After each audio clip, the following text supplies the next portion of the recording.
ili uweze kuendana na spidi ya ukuaji wa taifa, spidi ya mabadiliko yaliyokuwa bora, lakini spidi ya ufanyaji kazi, kwa sababu serikali pia iko bize katika masuala ya kuboresha tehama.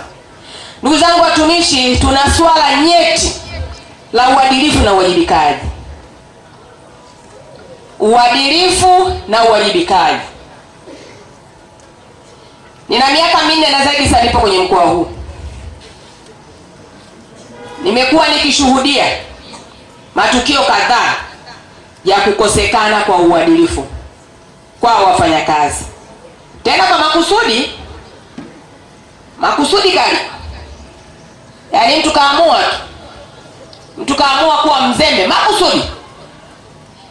Kati yetu hapa, nani ambaye hajui kwamba rushwa ni mbaya katika eneo la kazi? Nani ambaye hajui? Anyoshe mkono juu, au fanya kama unajikuna tu hivi nione.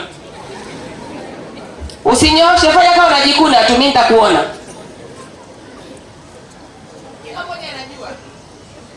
Haya, rushwa nyingine hii hapa, kamera zimezimwa na nani ambaye hajui rushwa na madhara yake? Tunafahamu. Lakini tunajuishana vitendo vya rushwa ili tukikamatwa tuanze kulaumu waliotukamata na kutuwajibisha. Nani ambaye hafahamu kwamba ulevi ni changamoto hasa kwa watumishi? Nani ambaye hajui? Lakini tunaelewa makusudi. Unapishana na mtumishi, unajiuliza, nimepishana na binadamu au chana pipa lenyewe? Yaani unahisi kimepita hapa, ni pipa ama ni mtu? Kigeuka nyuma na kutana ni mtu, yuko speed kisha piga kona. Katibu tawala na mimi tumeanzisha utaratibu sasa. Ndugu zangu watu mtafahamu hilo.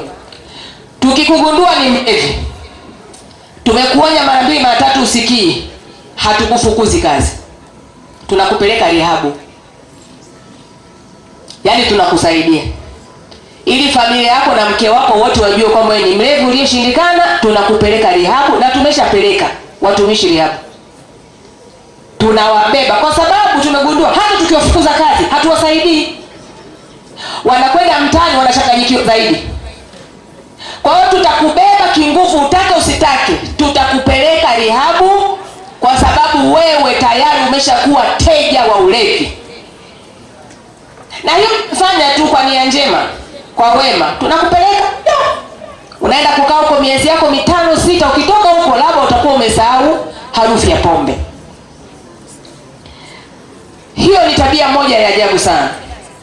Lakini pia tumeona uzembe wa kupitiliza. Uzembe ambao mara zingine unasababishia mpaka taifa hasara. Na unafanya na mtu mmoja tu. Lakini kwenye eneo hili la uadilifu, mimi nimeshuhudia kwa macho yangu vikundi vichache watumishi vikitengeneza syndicate, kuandika na kusambaza taarifa za uongo dhidi ya viongozi wao wanaowaongoza, na kupaka kwenye mitandao ya kijamii, kupeleka kila ofisi.